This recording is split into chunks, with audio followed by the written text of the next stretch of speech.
예레미야 말씀을 통해서 하나님은 의인 한 사람을 찾으셨습니다. 그러나 결국은 의인 한 사람은 없었습니다. 그들은 성벽이 무너지게 될 것이고 그 백성들은 불타게 될 것입니다. 먼 나라가 와서 그 백성을 점령하게 될 것이고 그 백성들을 이제 빼앗아 갈 것입니다. 그래서 19절 말씀에 보면 이렇게 말씀하고 있습니다. 후반절에 너희가 여호와를 버리고 너희 땅에서 이방 신들을 섬겼은즉 이와 같이 너희 것이 아닌 땅에서 이방인들을 섬기리라 하라, 이렇게 말씀하셨습니다. 그들은 하나님의 땅, 하나님의 나라에서 이방 신들을 섬겼습니다. 그래서 결국은 자기 땅 아닌, 하나님의 땅 아닌, 하나님의 나라가 아닌 그 이방 국가에서 너희들이 그렇게 섬기기 좋아하던 이방신을 섬기게 될 것이다 라고 말씀을 하셨습니다.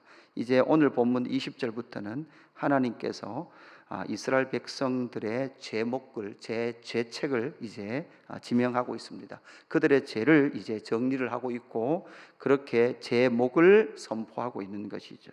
2장에 보면 하나님께서 이스라엘 백성들과 싸우겠다 이렇게 말씀하셨죠. 그건 기소하겠다라는 것이었지 않습니까? 기소하고 재판의 과정을 거쳐서 이제 판결을 내리듯이 너희의 죄는 이것이었다라고 그렇게 정확하게 규정하고 있는 내용의 말씀이 오늘 본문의 말씀이 되겠습니다. 그러면 이스라엘 백성들의 죄가 무엇입니까? 이스라엘 백성들의 죄는 여호와를 경외하지 않은 죄입니다. 22절에 보니까 여호와의 말씀이니라 너희가 나를 두려워하지 아니하느냐 이렇게 말씀하고 있고 24절 끝에도 우리 하나님 여호와를 경외하자 말하지도 아니하니 이렇게 말씀하고 있습니다. 결국 이스라엘 백성들의 첫 번째 죄는 여호와를 경외하지 않은 것이죠.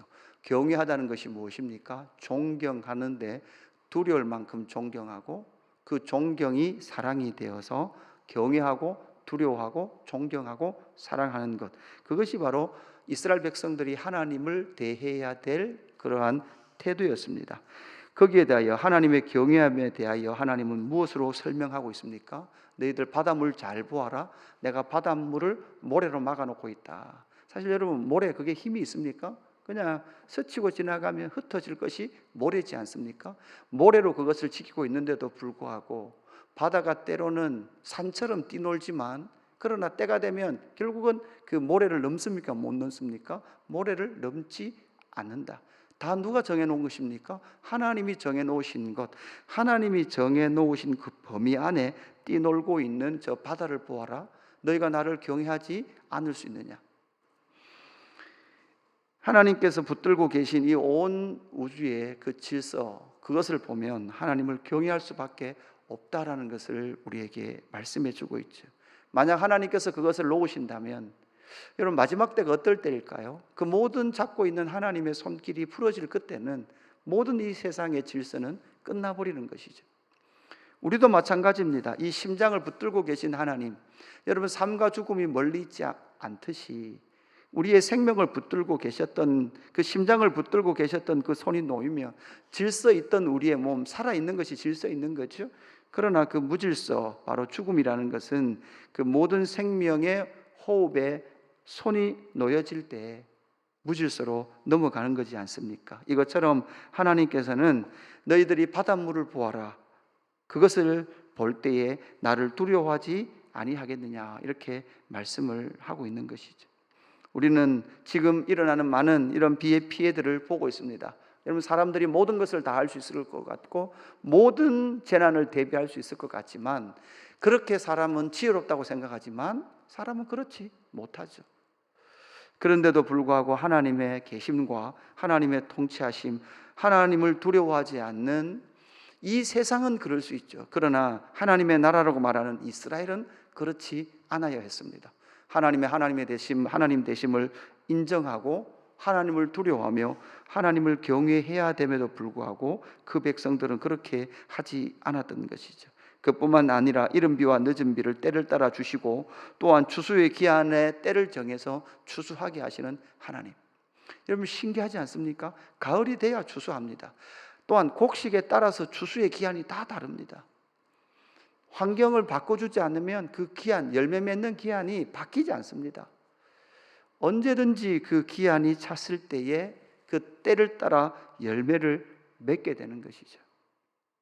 이 모든 하나님의 질서를 볼 때 여호와를 경외하자라고 말해야 됨에도 불구하고 그들은 마음속에 이미 하나님을 배반하여 갔기에 우리 하나님 여호와를 경외하자라는 말을 아무도 하지 않는, 말하지 않는다는 말은 무엇입니까? 아무도 여호와를 경외하지 않는 하나님의 나라가 되었다. 그것이 너희의 첫 번째 제목이다라는 것을 말씀해 주고 있습니다.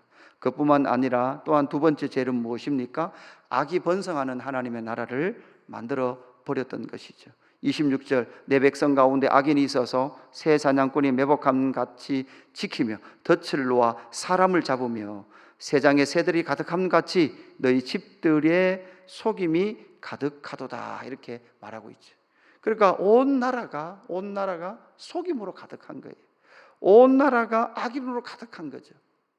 올무를 놓아서라도 자기의 이익을 구하는 나라가 되었던 것이 바로 하나님의 나라 이스라엘이었다라는 사실을 우리에게 말씀해 주고 있습니다. 여러분, 대한민국의 그 법의 체계를 보면요, 사기죄가 별로 형량이 많지 않대, 크지 않대요. 그러니까 사기쳐서 돈 숨겨놓고 몇 년 살고 나오면 그 사기친 돈으로 살 수 있는 나라가 대한민국이라는 거죠. 수많은 덫을 놓고 그 덫에 걸리기를 바라는 거죠. 여러분, 보이시피싱 이런 거 다 무엇입니까? 수많은 덫을 놓는 거죠. 수많은 덫을 놓아서 이제는 사람의 목소리도 똑같이 흉내 낼 수 있는 거죠. 이게 15분 설교만 따고 가지고 가면, 그러니까 유성호 목사가 읽어주는 성경 본문, 그래서 이 66권을 제 목소리로 다 읽어줍니다. 그죠? 15분 목소리만 가져가도 AI가 이 66권 성경을 제 목소리와 똑같이 읽어주도록 만들어줍니다. 그러니까 그런 시대가 되면 여러분, 이 모든 덫에 걸릴 확률은 기술이 발전하면 발전할수록 더 많아지는 거예요. 여러분, 우리가 금융거래가 더 편해지면 편해질수록 당할 수 있는 가능성은 훨씬 더 많아지는 거죠. 악을 놓았습니다. 올무를 놓았습니다. 매복하고 있습니다. 거기에 사로잡히기를, 그 덫을 밟기를 기다리고 있습니다. 밟기만 밟아라 라고 그렇게 바라보고 있는 것. 세상 나라가 그럴 수 있죠. 세상 나라는 더 할 것입니다. 아니요, 세상 나라가 그러했듯이 지금 하나님의 나라 이스라엘도 그러하더라는 것이죠. 예전에 여러분, 사기치기가 가장 좋은 곳이 어디였습니까? 교회였습니다.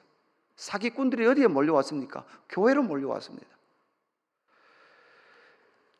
교회에서 그렇게 사기치는 일들이 번성하면 번성할수록 성도들의 관계는 깨어지고 상처를 받고, 그러한 사기들이 이 세상에 소문이 날 때 교회가 점점 무너져가고 병들어갔던 것을 우리는 한국의 교회의 역사 속에서 발견을 하게 되죠.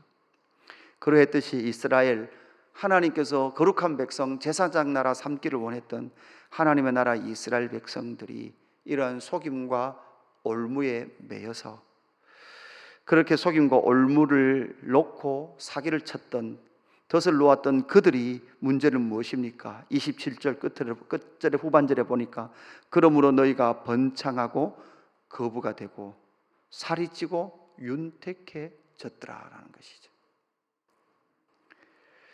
그러한 살찌고 윤택했던 그들이 세 번째 어떻게 또한 죄를 짓게 됩니까? 그 악한 자들과 지도자들이 결탁하기 시작하죠. 여러분, 그 악인들과 누가 결탁하기 시작합니까? 재판관들이 결탁하기 시작합니다.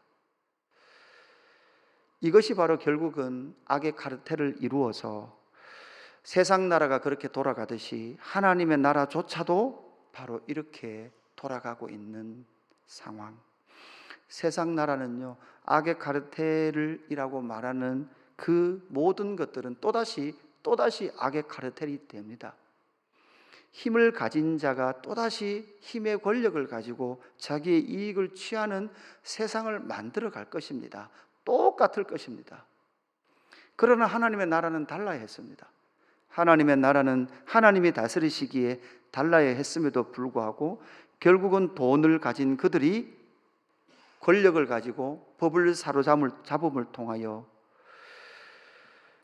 자기 이익을 얻으려고 송사를 하는데 누구를 이깁니까? 고아의 송사를 공정하게 하지 아니하며 빈민의 재판을 공정하게 판결하지 않더라라는 사실이죠. 결국은 여러분, 이스라엘 백성들이 어떤 자들이 될까요? 고아가 될 것입니다. 빈민이 될 것입니다. 하나님의 자녀가 아버지를 잃어버린 것 같이, 어머니를 잃어버린 것 같은 그 상태에 놓일 것입니다. 하나님으로 부유했던 그들이 빈민이 될 것입니다. 그 자리에서 그들은 자기의 처절한 인식, 자기 인식, 그것을 경험할 때만이 다시금 하나님을 찾을 것이고 아버지 앞으로 나오게 될 것이다 라는 것을 우리에게 말씀해 주고 있습니다. 이런 모든 것의 대표적인 결론의 그들의 죄는 무엇입니까? 30절 31절에 보면 뭐라고 말씀합니까? 이 땅에 무섭고 놀라운 일이 있도다. 여러분, 이 무섭고 놀라운 일들이 아수르의 침범입니까? 바벨론의 침범입니까? 아수르의 침범, 바벨론의 침범도 무서운 일이지만 사실은 그 무서운 일 뒤에 31절에 뭐라고 말씀하고 있는가 하면 선지자들은 거짓을 예언하며 제사장들은 자기 권력으로 다스리며 백성들은 그것을 좋게 여기니, 이렇게 말씀하고 있습니다. 진짜 무서운 건 무엇입니까? 선지자들이 거짓 예언을 해요. 근데 백성들이 그게 다 좋대요. 제사장은 하나님의 권위로 해야 함에도 불구하고 제사장들이 자기 권력이 있어요. 제사장들이 권력화됐다는 말이에요. 근데 여러분, 백성들이 그걸 좋아해요.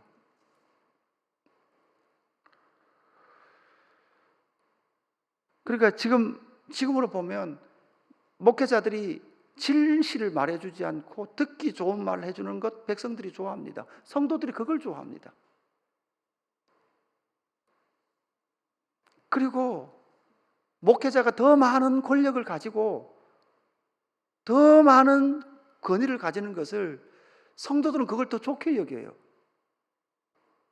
유명한 정치가들과 함께 다니고 그들과 함께 밥 먹고 다니는 목회자를 더 높이 봐요.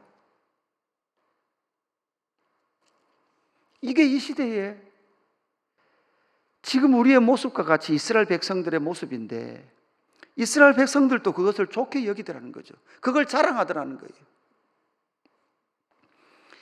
하나님의 경고는 무엇입니까? 마지막에는 너희가 어찌하려느냐.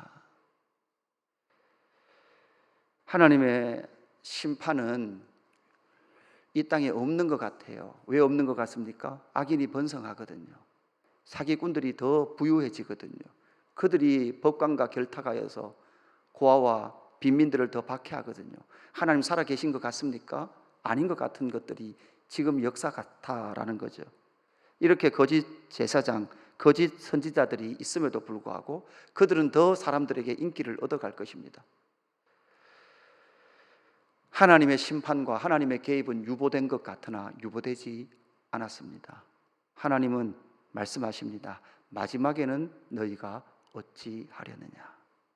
오늘 이 말씀 기억하십시오. 마지막에는 너희가 어찌하려느냐. 하나님의 이 경고 앞에 우리는 서서 다시금 우리가 듣기 좋아하는 것, 우리가 정말 존경하는 것 무엇인지를 바라보시고 하나님을 경외하는 삶, 악이 번성하지 아니하도록 저와 여러분의 삶을 돌아보고, 그 돌아봄은 무엇입니까? 진리의 말씀을 있는 그대로 듣는 것이에요. 20절, 21절 오늘 본문의 시작에 분명히 어리석고 지각이 없으며 눈이 있어도 보지 못하며 귀가 있어도 듣지 못하는 백성이요, 이렇게 말하고 있죠. 자기가 듣고 싶은 대로 듣지 말고 진리의 말씀 그대로 듣고 그 진리의 말씀이 무엇을 말하는지 그 말씀 앞에 오롯이 서는 저와 여러분 되기를 주님의 이름으로 축복합니다.